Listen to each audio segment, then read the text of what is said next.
Lega A konfirmasi tanggal dan lokasi Supercoppa Italiana 2025.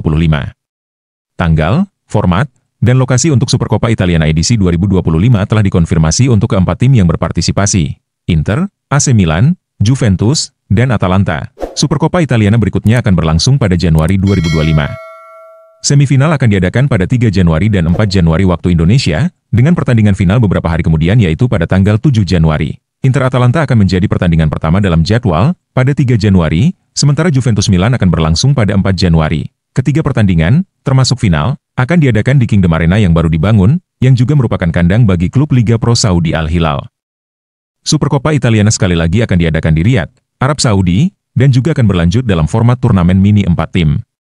Akan ada 2 semifinal 1 leg, dengan pemenang dari setiap pertandingan melaju ke final. Tidak akan ada perebutan tempat ketiga. Keempat tim tersebut sudah dipastikan lolos.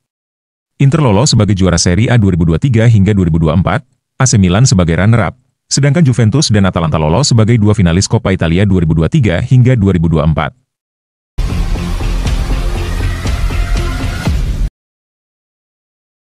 Jeda internasional akan dimanfaatkan Inzaghi untuk perbaiki lini pertahanan. Simone Inzaghi akan menjadikan jeda internasional kali ini untuk mengevaluasi kesalahan pertahanan dan menjadikannya sebagai fokus utama latihan hingga kompetisi kembali dimulai. Menurut surat kabar Corriere dello Sport, Inzaghi masih memberikan waktu libur untuk skuadnya yang tidak membela tim nasional hingga Rabu sore. Setelah itu, latihan kembali dimulai dan berfokus dalam memperbaiki lini pertahanan. Beruntungnya bagi Simone Inzaghi, cukup banyak pemain belakang pada jeda internasional kali ini tidak dipanggil tim nasional mereka. Pemain seperti Francesco Acerbi, Jan Bisek, Benjamin Pavard, Jan Sommer, Thomas Palacios, Matteo Darmian, dan Carlos Augusto akan berlatih bersama Inzaghi. Seperti yang dicatat sumber ini, Inter sebenarnya telah menerima jumlah tembakan yang sama setelah 7 pertandingan Serie A seperti pada periode yang sama musim lalu, yaitu 71 tembakan ke arah gawang. Namun pada musim lalu, hanya 18 dari tembakan tersebut yang tepat sasaran dengan 3 kebobolan. Sementara musim ini 30 tepat sasaran dengan 9 kebobolan. Banyak dari ini disebabkan oleh kesalahan sederhana. Dalam banyak pertandingan mereka di Serie A musim ini, Inter telah bertahan dengan baik untuk waktu yang lama. Kemudian selalu ada kesalahan individual ataupun kolektif di lini pertahanan yang memungkinkan kebobolan gol yang relatif mudah. Pelatih Inter sangat menyadari bahwa kesalahan-kesalahan ini tidak boleh terus berlanjut jika timnya ingin mempertahankan gelar Serie A. Oleh karena itu, sang pelatih menjadikan kesalahan-kesalahan tersebut sebagai fokus utama untuk diperbaiki dalam latihan selama jeda internasional.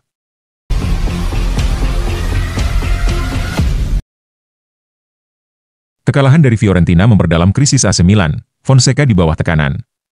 Kekalahan AC Milan dari Fiorentina telah membawa tim ini ke posisi yang mengkhawatirkan, menyebabkan ketidakpastian di dalam dan di luar lapangan. Setelah kemenangan besar melawan Inter Milan, harapan sempat tumbuh bahwa AC Milan dapat kembali ke jalur yang benar. Namun, kekalahan ini menegaskan bahwa tim asuhan Paulo Fonseca masih berjuang dengan inkonsistensi. Situasi ini bukanlah hal baru bagi Milanisti. Siklus inkonsistensi ini tampaknya terus berulang, bahkan sejak era Stefano Pioli. Kemenangan melawan tim besar diikuti oleh hasil buruk yang meruntuhkan momentum. Sekarang, Fonseca menghadapi tekanan yang sama seperti pendahulunya. Dengan desas-desus tentang penggantinya mulai beredar, setelah kekalahan di kandang Bayer Leverkusen, yang sempat menunjukkan beberapa tanda positif, kekalahan dari Fiorentina membawa AC Milan ke titik krisis baru.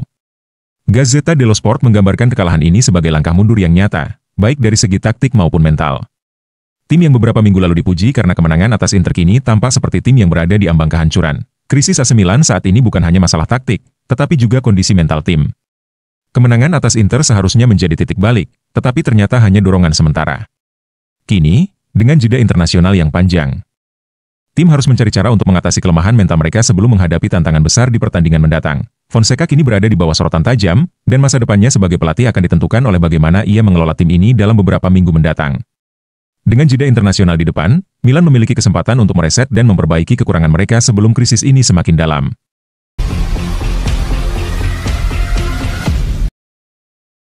Inter Milan incar mantan penyerang AC Milan, Daniel Maldini. Inter Milan dikabarkan mempertimbangkan langkah mengejutkan untuk merekrut mantan talenta AC Milan, Daniel Maldini, yang saat ini memperkuat AC Monza.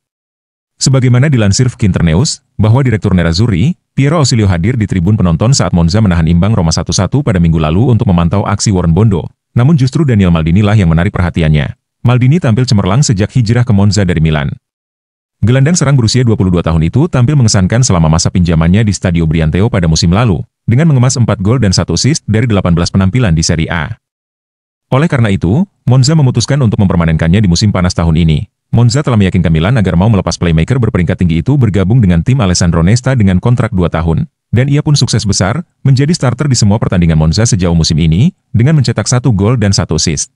Penampilannya yang luar biasa di Lombardi membuatnya mendapat panggilan perdananya ke timnas Italia. Luciano Spalletti telah memasukkan playmaker berbakat ini ke dalam skuad Italia untuk pertandingan UEFA Nations League di jeda internasional Oktober melawan Israel dan Belgia. Maldini pun kini menjadi salah satu target Inter untuk memperkuat lini serang. Meski keluarganya adalah pendukung rival sekota mereka, AC Milan.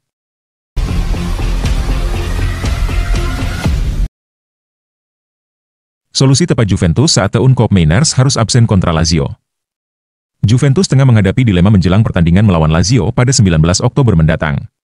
Cedera yang dialami gelandang andalan mereka, Teun Koopmeiners, membuat pelatih Thiago Motta harus memutar otak untuk menemukan pengganti yang tepat.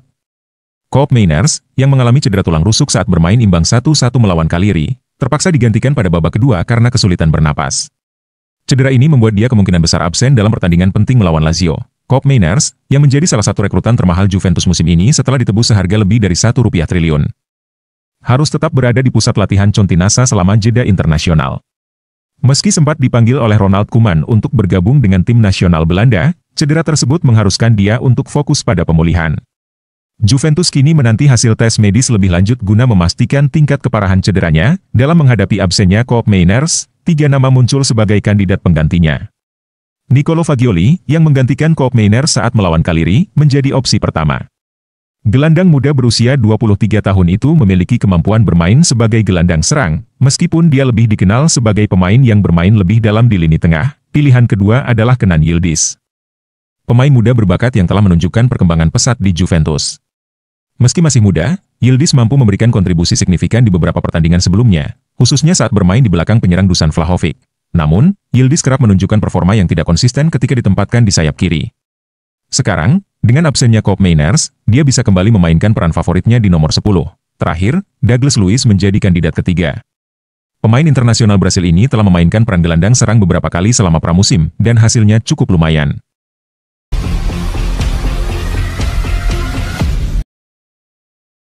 Masih belum debut, Mats Hummels kirim sindiran halus ke AS Roma.